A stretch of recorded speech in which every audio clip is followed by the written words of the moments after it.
Querido Deus, nós estamos diante de Ti, primeiramente, para Te adorar, para Te louvar, Te exaltar, porque Tu és digno de tudo isso.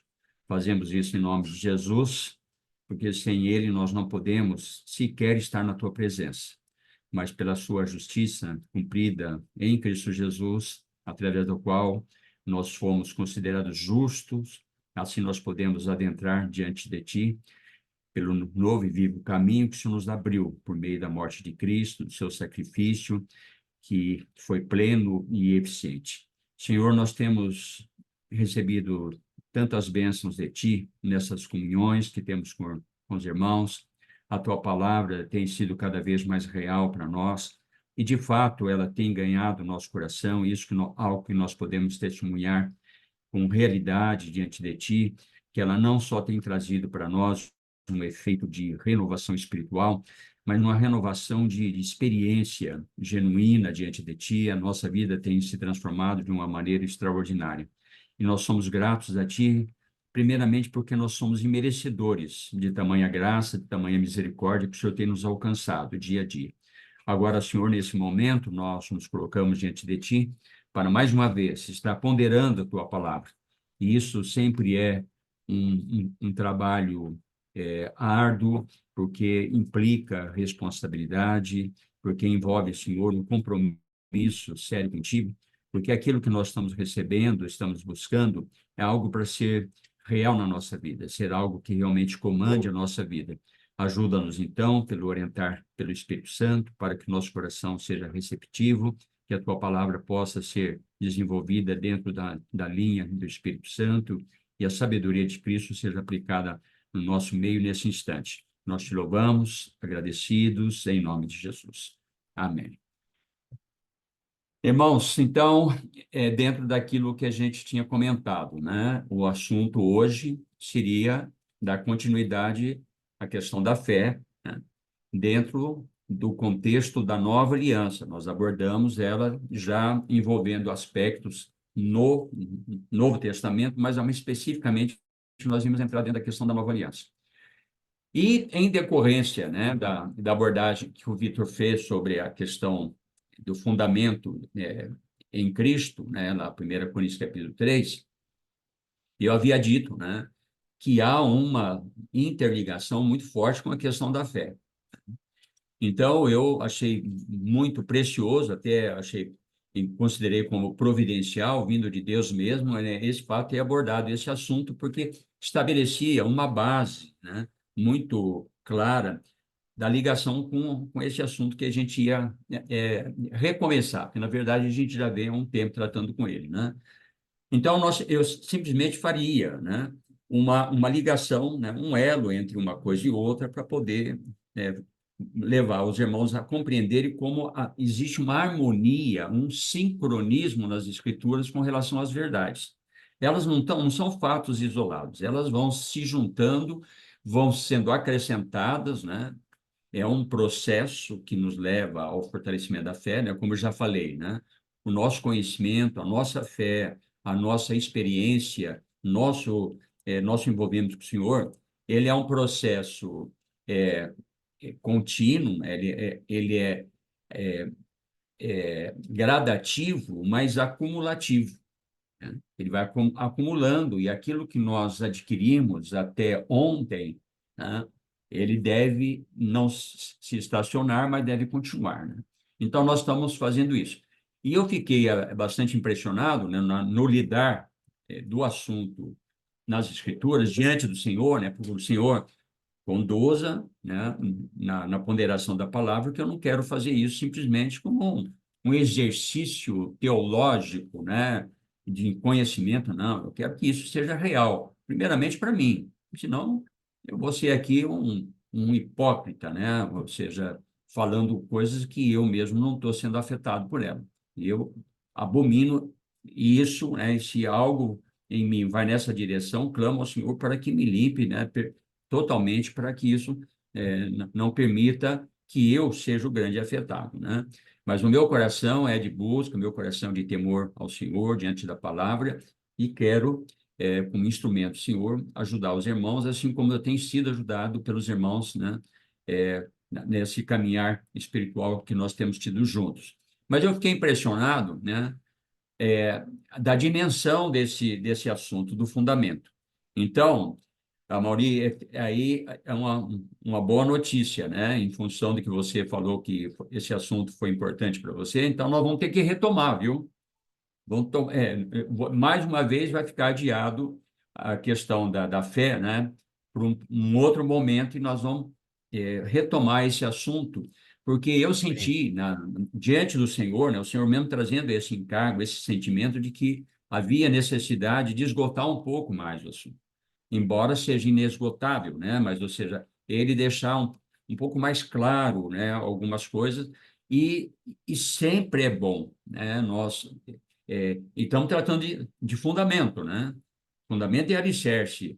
E fundamento, quanto mais profundo, ele é mais eficiente, né? É a própria característica do fundamento, né? É ele ser bem sólido, né? Então, nós vamos trabalhar com isso aí, né? Então, vamos lá para 1 Coríntios, capítulo 3, né? Ou seja, nem precisava nem repetir, né? Porque os irmãos já estão... a minha Bíblia, nesse ponto aqui, já está todo rasgado. Eu vou dizer, tá, tá um desastre a minha Bíblia aqui. Eu vou até mostrar, eu não sei se os irmãos vão conseguir visualizar aqui, ó. Ó, tá vendo aqui a beirada dela, ó? Toda rasgada de Tá bem tanto marcado, apagar. irmão. Não, não é nem marcado. A questão assim, é de tanto apagar o que estava escrito antes, que não tem mais jeito, né? E ainda bem que eu estou trabalhando já com uma outra Bíblia nova, né? Que eu estou repassando, mas já está quase que difícil o manuseio da minha Bíblia, viu? Mas O irmão, isso ele ganha então, tá certa. vendo?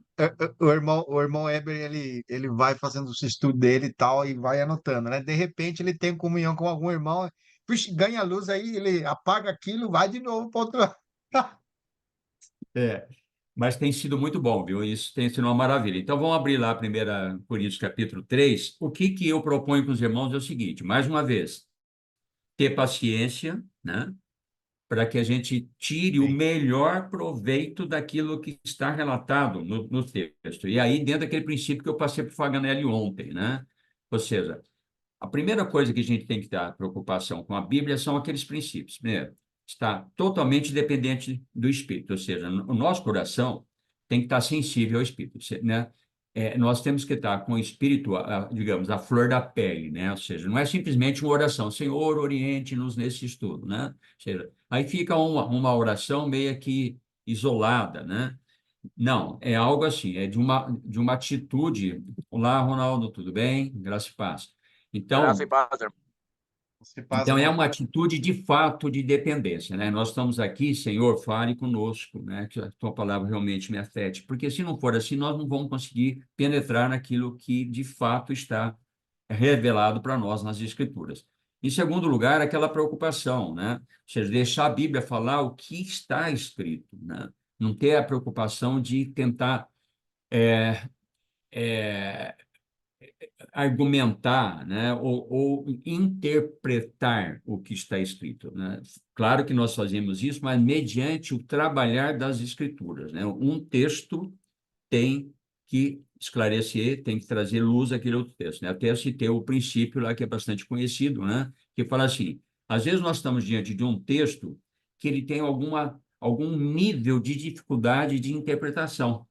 E aí nós ficamos desesperados, né? A gente quer dar uma solução para aquele caso de qualquer jeito, né? E aí nós começamos a forçar a interpretação. Então, não é assim que a gente faz, né? Então, o que que nós temos que fazer é pegar um texto claro para esclarecer um texto obscuro e nunca pegar um texto obscuro para obscurecer um texto claro. Esse é um princípio fundamental que deve nortear as nossas abordagens nas Escrituras, né? Então, vamos lá. Vamos pegar versículo por versículo. Vamos começar dentro do assunto aqui. Poderia pegar até antes, mas eu acho que não há necessidade para nós até ganharmos tempo, né? Que nós já estamos quase com 20 minutos, né, de andamento. 1 Coríntios, capítulo 3, versículo 5, a seguir. Então, eu vou lendo aqui, nós vamos considerando. E tem um ponto importante, irmãos, que eu preciso colocar para vocês, que faz parte também do nosso objetivo. Quando a gente estuda a palavra, especialmente quando nós temos o desejo de aprofundarmos naquele assunto, nós temos que levar em conta aquilo que nós estamos ganhando disso. Porque não é só conhecer melhor o assunto, o objetivo nosso não é esse. Mas o nosso objetivo é assim, como nós estamos trabalhando intensamente com a Bíblia, isso torna-se um exercício espiritual. O fato de nós estarmos lidando com as Escrituras, essa disposição nossa em fazer isso, por si só, já é um benefício espiritual muito grande, independente do resultado, né? Ou seja, se nós estamos chegando num nível que Deus deseja ou não, isso é secundário, porque o que vale para nós é a nossa motivação. Ou seja, aquilo que Verdade. está no nosso coração ser o que é essa disposição em buscar, né, o conhecimento de Deus, ela por si só já é válida de uma maneira absoluta, né? É verdade, Então, irmão. isso é importante nós termos em conta, porque é esse sentimento nosso que Deus vai valorizar, porque Ele conhece o nosso coração e sabe qual que é a nossa motivação, qual que é a nossa intenção nesse exercício que nós estamos fazendo, né? Verdade. Então, isso é muito importante, é um ponto essencial. Então, vamos lá, a partir do verso 5. Ele vai dizer assim, quem é Apolo e quem é Paulo? Servos por meio de quem crestes. Olha, começam a perceber certas coisas que vão definir uma linha para nós termos uma compreensão adequada desse texto. Então, ó, eles, né, Paulo e Apolo aqui, né, e aqui não menciona Cefas, né, mas Paulo e Apolo são servos de Deus, que está sendo usados por Deus como instrumentos com a finalidade, ó, por meio de quem crestes. Quem creu aqui? Os coríntios. De quem vocês, coríntios, creram. Podemos, evidentemente, trazer para nós.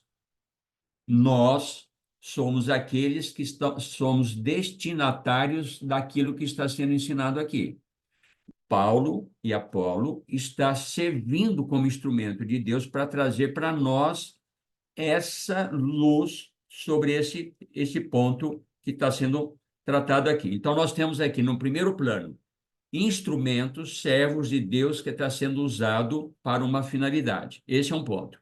Outro ponto, que tem alguém, que aqui ele chama de quem, que são os coríntios, que são aqueles a quem vai ser alcançado, né, essa palavra a eles destinado. Então, vamos continuar. E isto conforme o Senhor concedeu a cada um, né? Apolo e Paulo. Aí ele continua. Eu plantei, Apolo regou, mas o crescimento veio de Deus. Então, assim, Paulo tem uma é, é, o trabalho dele tem uma área que está sendo abordada, enquanto que de Apolo é um outro aspecto. Ele planta, o outro faz como que é um trabalho complementar, né? Verso 7. De modo que nem o que planta é alguma coisa, nem o que rega, mas Deus que dá o crescimento. Isso, né, até abordamos no último estudo. Ora, Você não finalizou os 6, tá, irmão? Só para registrar. tá, então vamos lá. Eu plantei, Apolo regou, mas o crescimento veio de Deus, né? Então, o crescimento veio de Deus, assim como, né, no versículo anterior vai falar, é o Senhor de conformidade com que o Senhor concedeu a cada um. Sempre o Senhor que está na retaguarda ou como fonte de suporte, é através dele que tudo isso está acontecendo. Sempre tem que ser assim, porque se não for para o Senhor, nada vai ficar efetivamente real para nós, né? Então, o verso 7, de modo que nem o que planta é alguma coisa, nem o que rega, mas Deus que dá o crescimento. Ora, o que planta e o que rega são um, tratamos disso. E cada um receberá o seu galardão. Isso aqui é importante dentro do contexto que nós vamos ver aqui. Cada um receberá o seu galardão. De que forma? Segundo o seu próprio trabalho. Trabalho de quem? Do E Apolo, instrumento que está sendo usado na mão de Deus, que é Apolo e Paulo, ou Paulo e Apolo. Agora, verso 9. Porque de Deus somos cooperadores. Mais uma vez, quem somos aqui? Paulo e e Apolo. Apolo. Cooperador de Deus. Por quê? Porque quem está fazendo a obra é Deus. Eles são apenas instrumentos ou cooperadores, como ele está colocando aqui. Cooperadores de Deus. Agora, ele acrescenta aqui uma informação importante para entendimento do contexto aqui dessa abordagem que nós estamos fazendo. Lavoura de Deus, edifícios de Deus e edifícios lavoura de Deus, vírgula, edifício de Deus sois vós. Quem é que sois vós aqui? Os Os Coríntios. coríntios, ou nós, tá? E é Sim. caracterizado aqui de duas formas, que é importante nós entendermos isso aqui. Ele fala lavoura, o Amaury entende bem disso. É diferente de edifício, mas o princípio é o mesmo dentro disso aqui. Então, quando se fala, por exemplo, de lavoura, nós podemos levar por um contexto das Escrituras para entender um aspecto, o que significa irmãos ou aqueles que estão sendo alcançados por meio da instrumentalidade de outro que Deus está usando como lavoura, ou seja, aqueles como se fosse uma lavoura, tem alguém que está cuidando dessa lavoura. O que a gente lembra de imediato em relação à lavoura? A parábola do O semeador. agricultor. Isso, a parábola do semeador, tá certo? Né? Então, eu falo assim, então, o que é? João capítulo 15 também fala, né? Eu sou a videira João 15. verdadeira, né? E o meu pai é o agricultor, né? Também serve de base para essa analogia que está sendo colocada aqui, né? Essa parábola. Mas lá, Mateus 13, Marcos 4, Lucas 8, está tratando do quê? Da parábola do semeador. O que diz a palavra na sua essência? Tem alguém que lança semente e tem alguém que recebe essa semente no seu coração e dependendo da reação daquele coração, daquela pessoa, ao receber a semente, vai produzir ou não o fruto. Então, ó, isso serve como uma base para entendimento da parábola.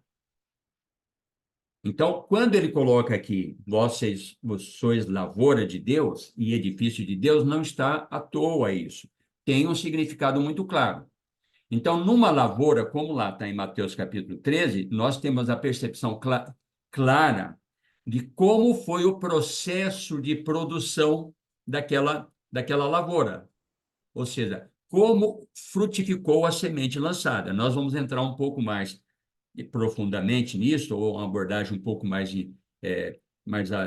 intensa desse ponto, num outro momento aqui, mais para frente.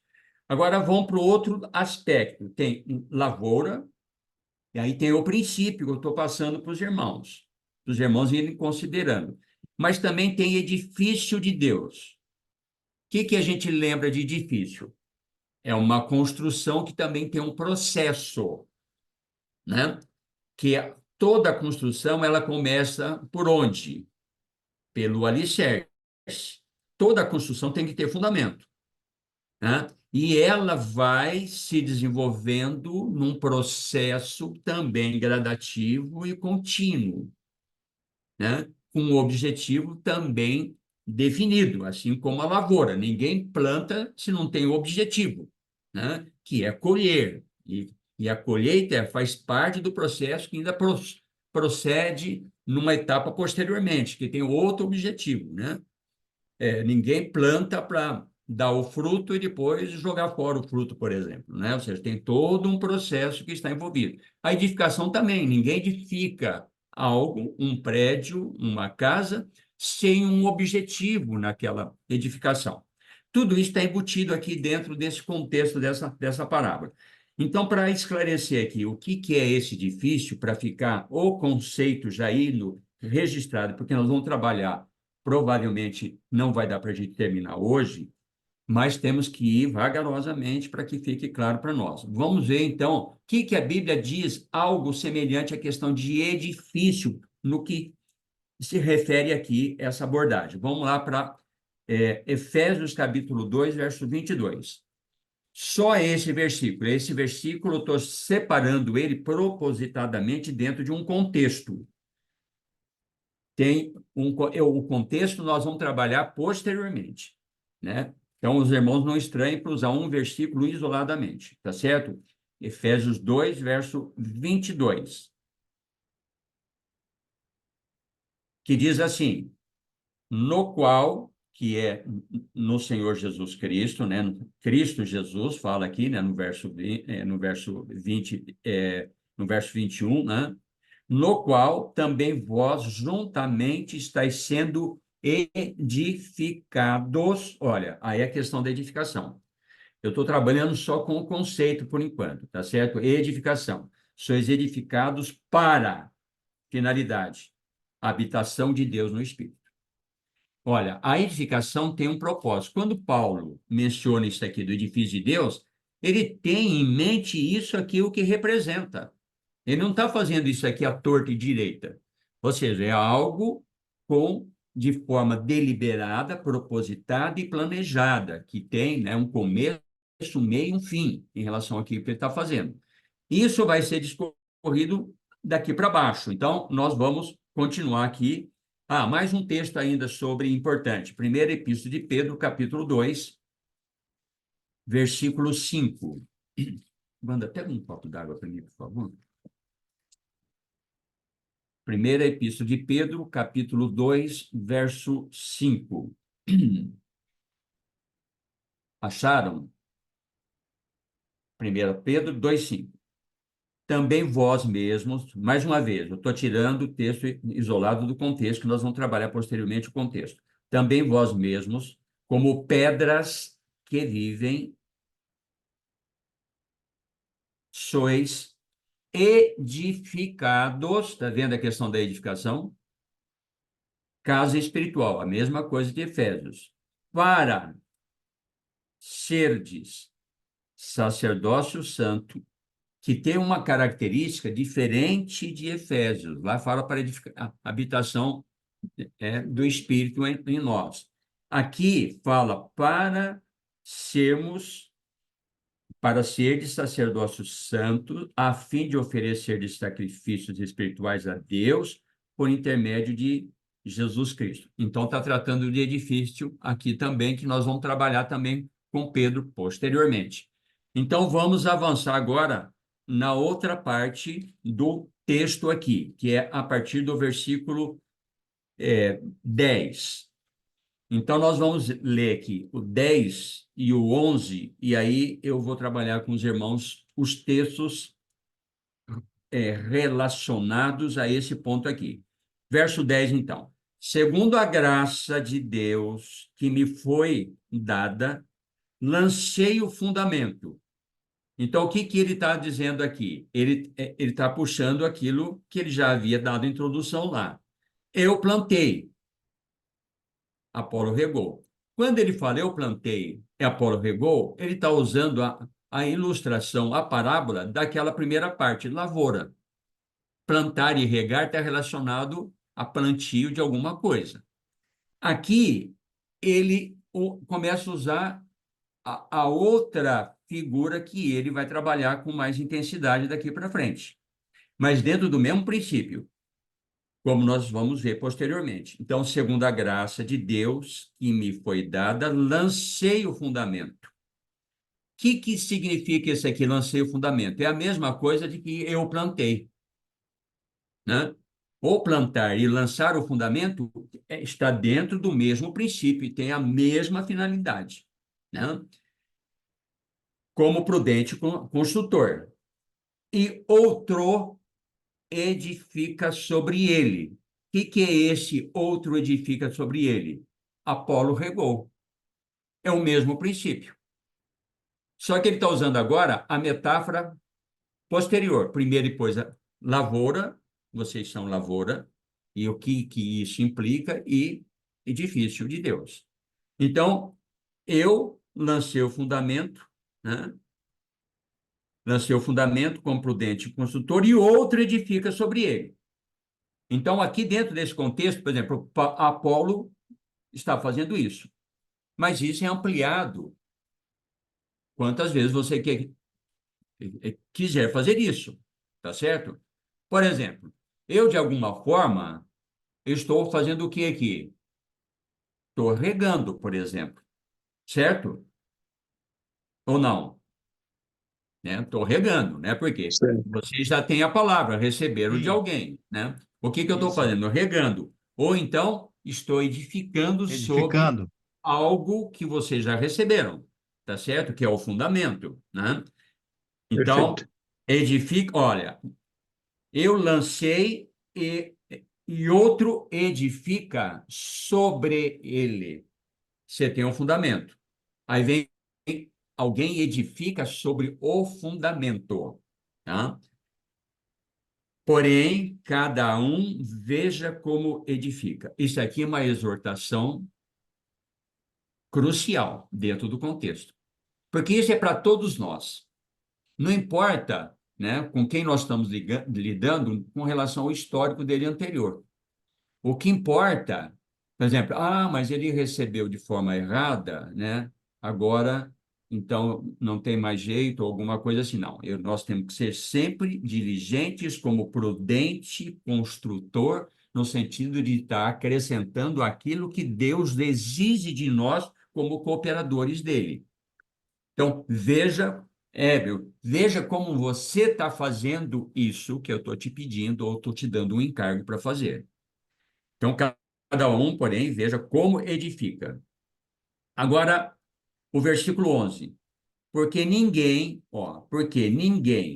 nenhuma pessoa, seja Paulo, seja Apolo, seja Éber, Amauri ou qualquer outro, pode lançar outro fundamento além do que foi posto, o qual é Jesus Cristo. Primeiramente, digamos que nós estamos aqui numa fase inicial, né, com relação a um grupo de pessoas que nós estamos pregando o evangelho. Qual que é a nossa preocupação? Levá-los a Cristo. Esse é o fundamento que tem que ser lançado.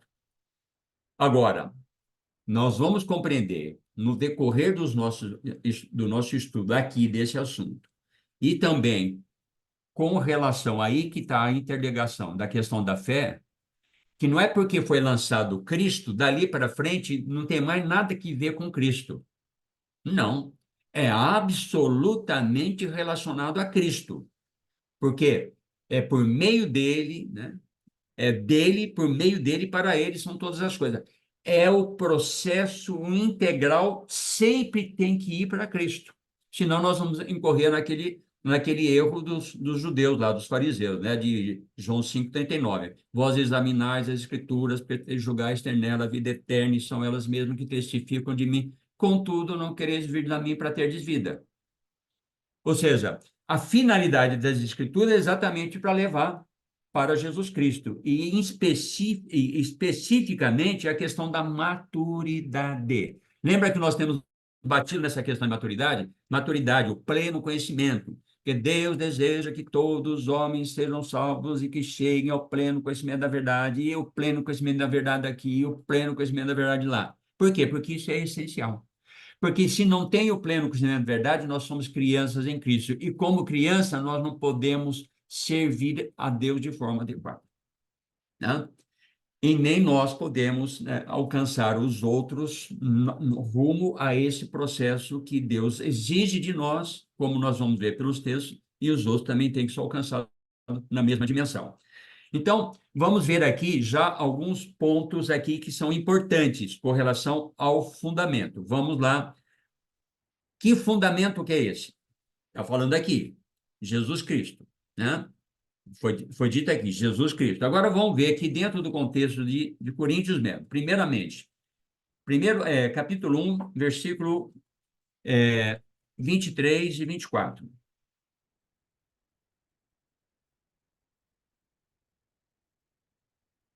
Olha a preocupação de Paulo, como ele vai lidar com aqueles irmãos, e não é só em Coríntios que ele faz isso, ele faz em todas as suas epístolas, né? E não só ele, os outros apóstolos também. Mas Paulo com um grau de intensidade mais forte, eu acho, assim, né? Pelo menos está, até pelo volume das epístolas de Paulo, isso fica bem evidenciado. Versículo 23. Mas nós pregamos a Cristo crucificado, escândalo para os judeus, loucura para os gentios. Mas para os que foram chamados, tanto judeus como grego, pregamos a Cristo, poder de Deus e sabedoria de Deus. Isso aqui é uma característica do fundamento que ele está preocupado em lançar, né? Mais um texto aqui ainda, capítulo 2, versículo 2. Estou selecionando aqui, né, só para dar uma fortalecida nessa questão do fundamento. Poderíamos, evidentemente, abranger muito mais, mas não é necessário, né? Basta essa percepção, já é suficiente. Capítulo 2, verso 2.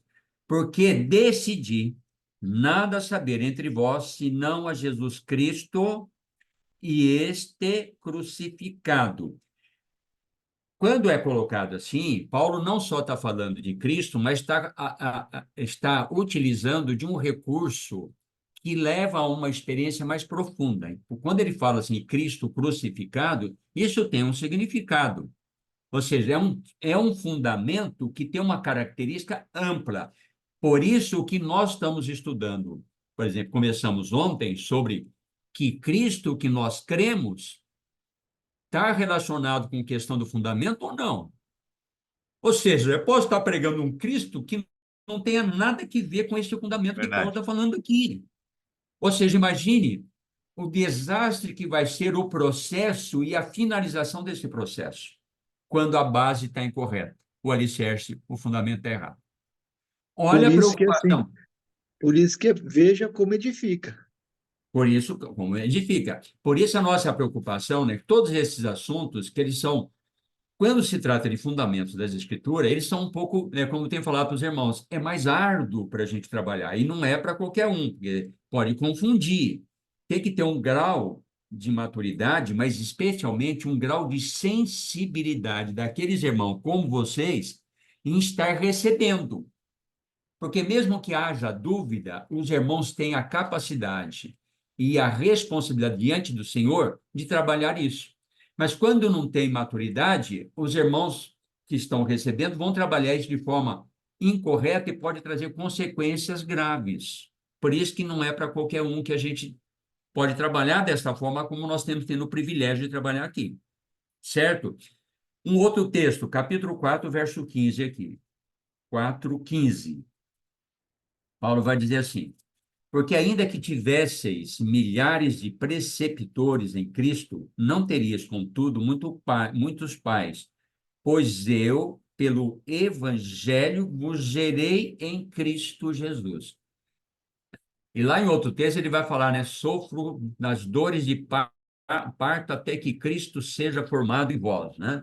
Que está lá em Gálatas isso. Depois acho que nós vamos usar esse texto mais para frente. Então, é um processo dolorido para quem está com o encargo de levar as pessoas para Cristo. Não é algo simples, não é algo assim menosprezível, né? Ou superficial, né? Não, é algo profundo, né? Que envolve toda essa nossa preocupação no sentido de estar trabalhando isso, repetindo, indo e voltando, né? Porque há no nosso coração esse desejo de compreender, tal como Deus teve a preocupação de deixar escrito para nós. Tá? E segunda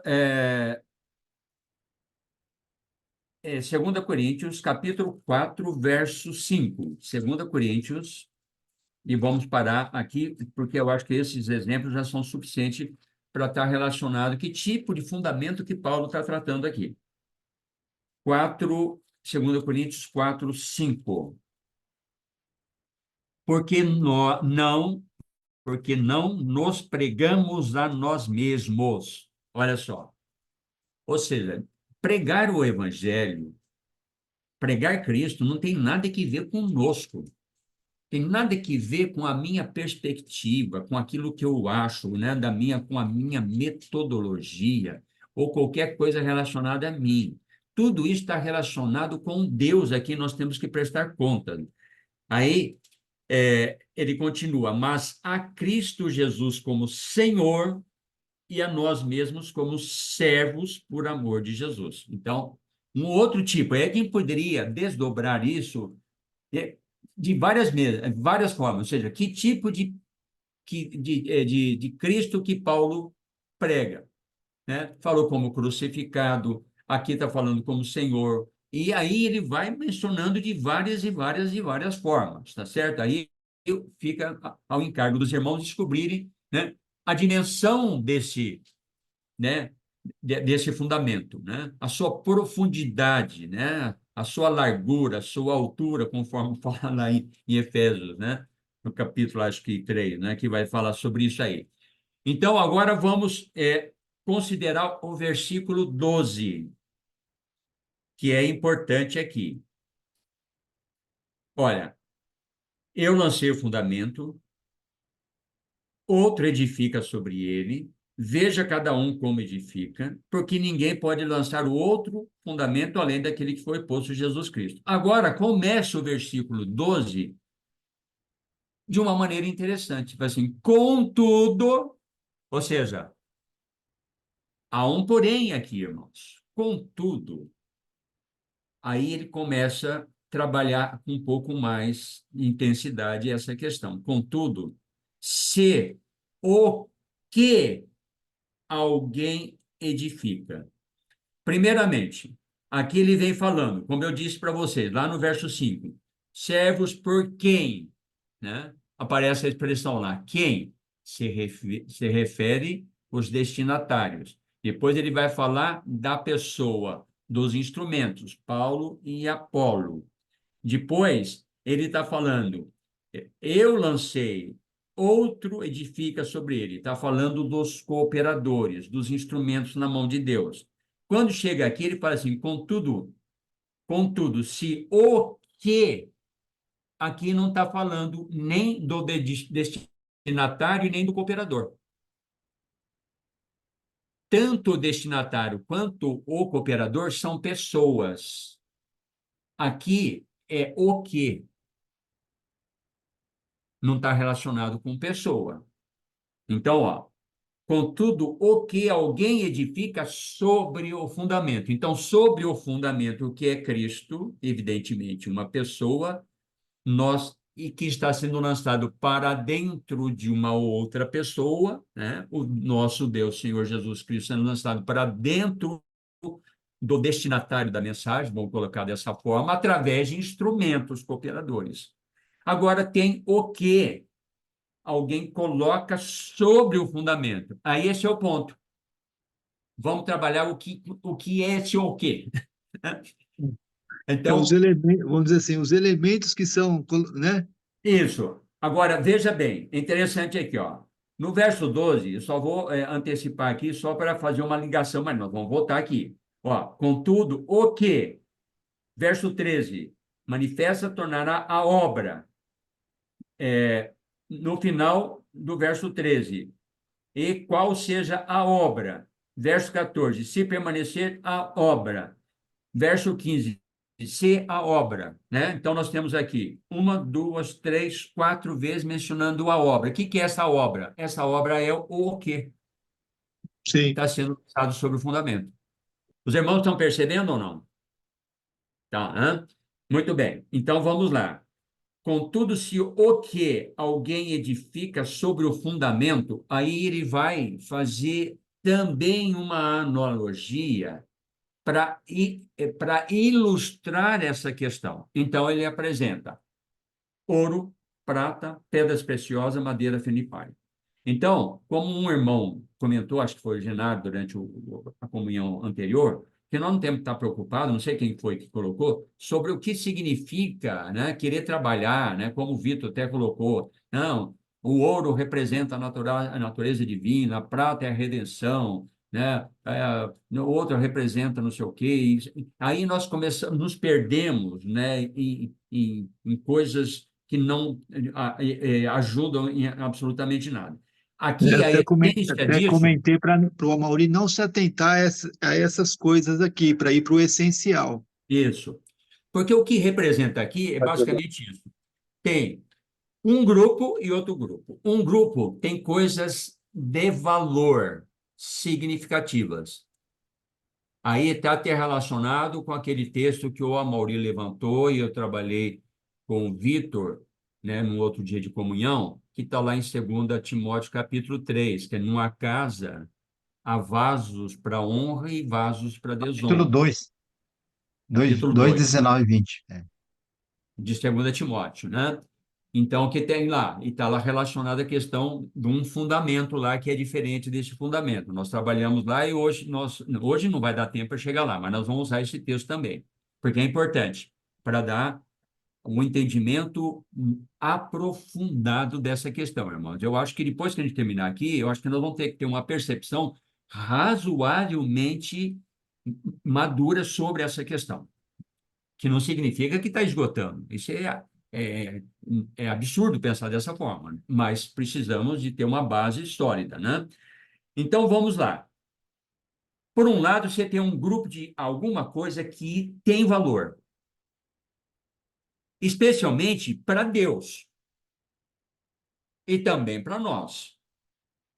Porque aí a gente pode relacionar muita coisa. Por exemplo, vamos começar lá citando Mateus 6, 21, por exemplo. Não precisa abrir, só vou citar, irmãos, né? Porque está me ocorrendo agora. Lá fala assim: onde estiver o teu tesouro, aí estará o teu coração. Se é algo que tem valor, eu vou atrás. Se não, eu não vou. Tá certo? Aí nós temos, dentro do contexto da parábola do semeador, Mateus 13, 44. Certo homem achou um tesouro oculto no campo. Está oculto. Ele achou. Provavelmente porque estava buscando. Aí o que que ele faz? Ele vende tudo que tem. Qual que é o princípio? É o mesmo de Filipenses 3:7. O que para mim era lucro, considerei como perda, por causa do conhecimento de Cristo. Sim, deveras considera tudo como refúgio, por causa da sublimidade do conhecimento de Cristo. Sublimidade, irmão. Dá para conceituar isso, a dimensão disso? Então, há uma inversão de valores. O que era lucro passa a ser perda, e o que era perda passa a ser lucro. Então, esses elementos têm valor porque, assim, é algo que atrai a pessoa, tá certo? Então, ele vende tudo que tem, vai lá, compra o campo e sai regozijando de alegria, né? E aí a gente vê tantos outros textos que vai mencionando isso, né? Sobre a questão do valor que isso significa, como nós vamos ver alguns textos sobre isso aqui também. O outro grupo é um grupo que não, as coisas não têm valor. Então, por um lado, o que Deus dá valor e também com relação ao que nós damos valor. Esse é um aspecto. O outro aspecto é a questão da perene, né? Perenidade. Aquilo que é permanente. Ou seja, prata, ouro e pedras preciosas, eles não se acabam numa provação que representa o fogo.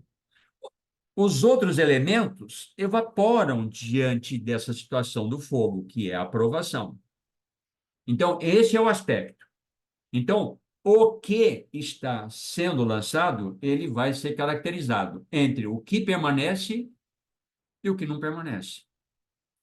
E o que permanece leva em direção à maturidade. E o que não permanece vai evidenciar a condição daquele crente, daquela pessoa que, de alguma forma, recebeu o fundamento. Porque isso tudo está sendo lançado sobre o fundamento que é Cristo.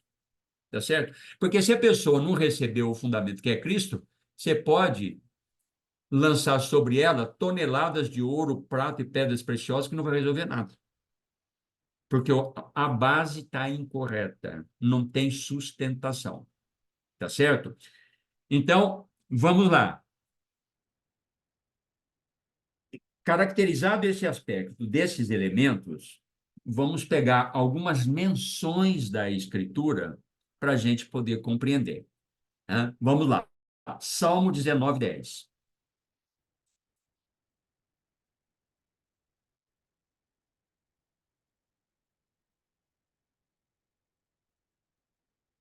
Salmo 19:10. O que ele está falando aqui? Lá, a partir do verso 7, ele vai falar: a lei do Senhor é perfeita, restaura a alma, o testemunho do Senhor é fiel, os preceitos do Senhor são retos e alegra o coração, blá, blá, blá, tá? Chega no verso 10, eu só estou fazendo o elo do que nós estamos lendo aqui em 1 Coríntios 3. São mais desejáveis do que ouro, mais do que muito ouro depurado. Então, está percebendo? Quando se fala de ouro, porque é algo que tem importância para Deus e algo para aquele que está buscando também tem importância. Porque faria sentido, o texto está escrito assim, são mais desejáveis do que a palha, muito mais desejável do que, né, o feno.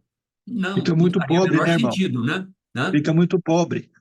Pois não, porque, né, ou seja, é a questão do valor para Deus Sim.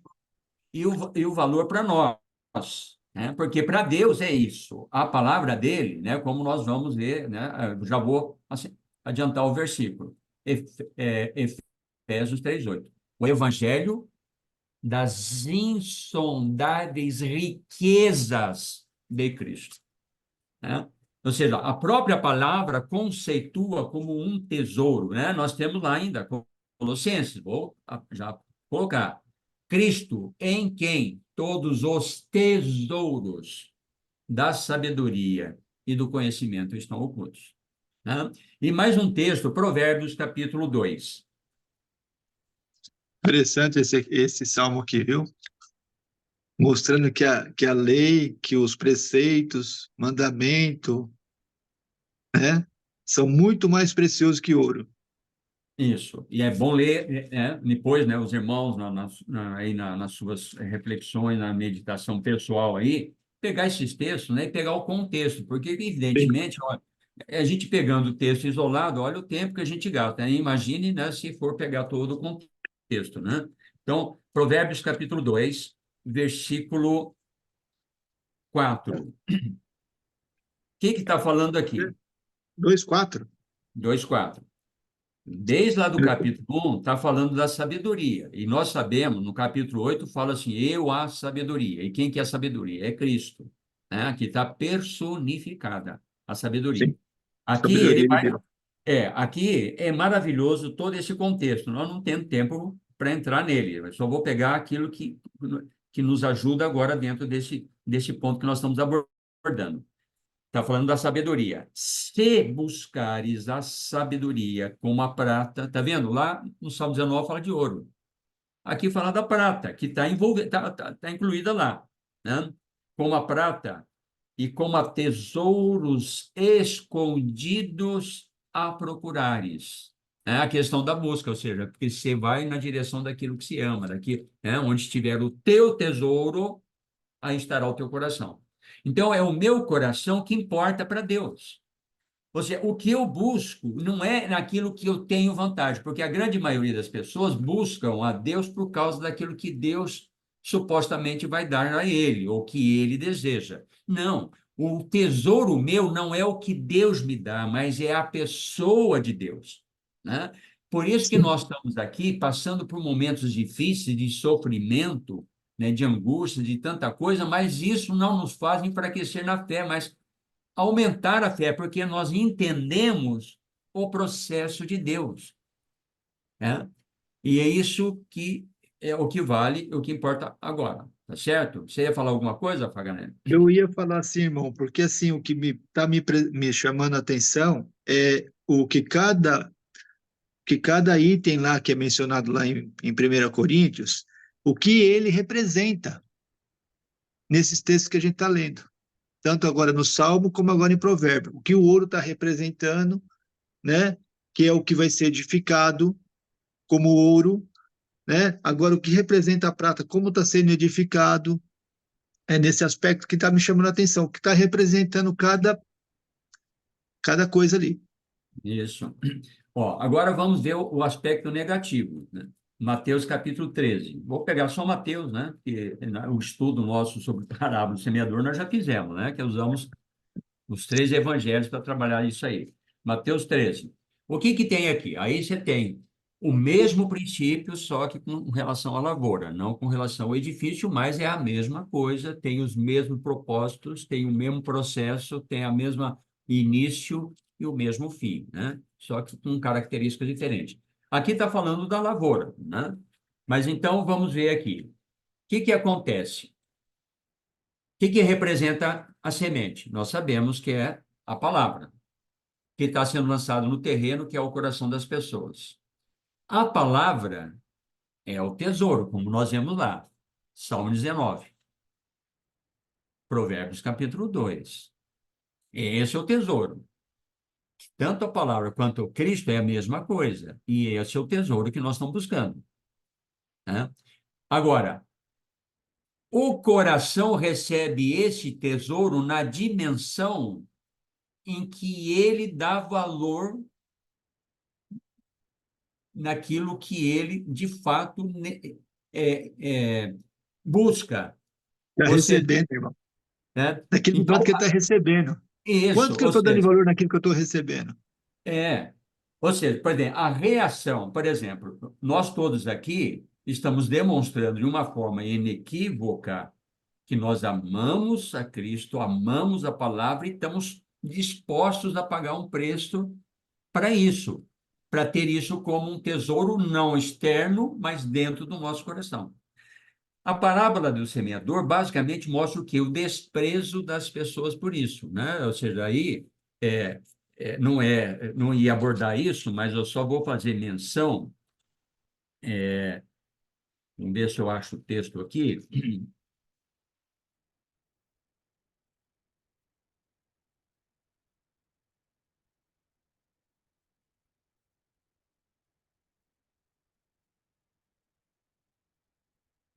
capítulo capítulo 6 de Jeremias. Não precisam nem ir lá, viu, irmão? Só tentem. Capítulo 6 é que me ocorreu agora, né? Lá fala assim, ó, capítulo 6, verso 10. Deus está falando, a quem falarei e testemunharei para que ouçam. Lembra lá de Isaías 53? Quem ouviu a nossa pregação? Se as pessoas, as pessoas não estão preocupadas com a pregação. Aqui Deus está falando, a quem que eu vou falar? Ou seja, eu estou procurando pessoas para falar e não estou achando. Daí ele vai explicar. Eis que os seus ouvidos estão... Aqui, o ouvido aqui é o coração, viu? Eis que os seus ouvidos estão incircuncisos e não podem ouvir. Eis que a palavra do Senhor é para eles coisa vergonhosa e não gostam dela. Você percebe? É a palavra de Deus. Lembra lá do maná, né? Essa coisa repugnante, né? Esse pão vil, né? É, e repugnante. Ou seja, que nos dá fastio, né? Que nos dá enjoo, né? Vil que é repugnante e fastio que dá enjoo. Então, para muitas pessoas, mas que é isso? Eu ficar 2, 3 horas estudando a palavra todo dia, né? Isso aí ou seja, por quê? Porque o coração não está vinculado a essas coisas. A parábola do semeador mostra isso. Então, cada terreno, nós não vamos estudar, mesmo porque já estudamos.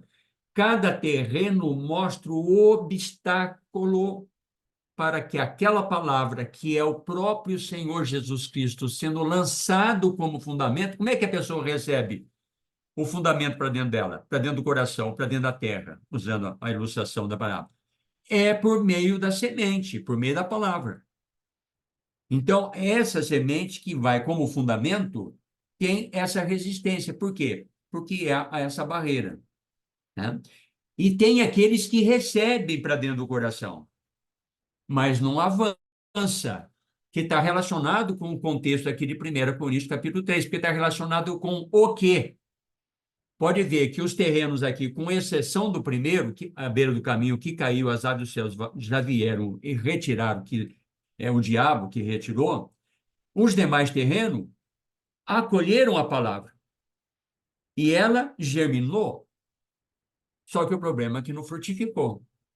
Por quê? O que é o frutificar para Deus? Como nós vamos ver daqui a pouco. Daqui a pouco não vai dar, porque já são 8h04, né? Então, nós vamos ter que parar mais ou menos por aqui, né? Eu acho que vai entrar num outro aspecto aqui que é um pouco mais profundo. Então, vai ter que ir nessa direção, porque o propósito aqui de trabalhar com o fundamento e o que está sendo lançado visa isso, né? Então, irmãos, eu acho que nós vamos ter que parar aqui, porque o próximo tópico aqui, nós vamos estar relacionado sobre o que representa a obra aqui, né? Que é o quê? Que é a obra que está sendo feita, como diz aqui, né, a expressão, alguém está edificando sobre ele, sobre o fundamento. Então, o que está sendo edificado sobre o fundamento é a obra, né? Que nós vamos estar vendo com mais detalhe daqui para frente. Mas eu vou parar aqui, porque não há necessidade de pressa, né? Simplesmente nós estamos praticamente na introdução aqui. Porque daqui para frente nós vamos estar vendo textos com bastante abrangência, com muitos versículos, que vai fundamentar essa questão. Então, eu paro aqui, né, para dar oportunidade para os irmãos considerarem, e aí nós voltamos no domingo, né, nessa questão aqui. Amém. Glória a Deus. Eu estava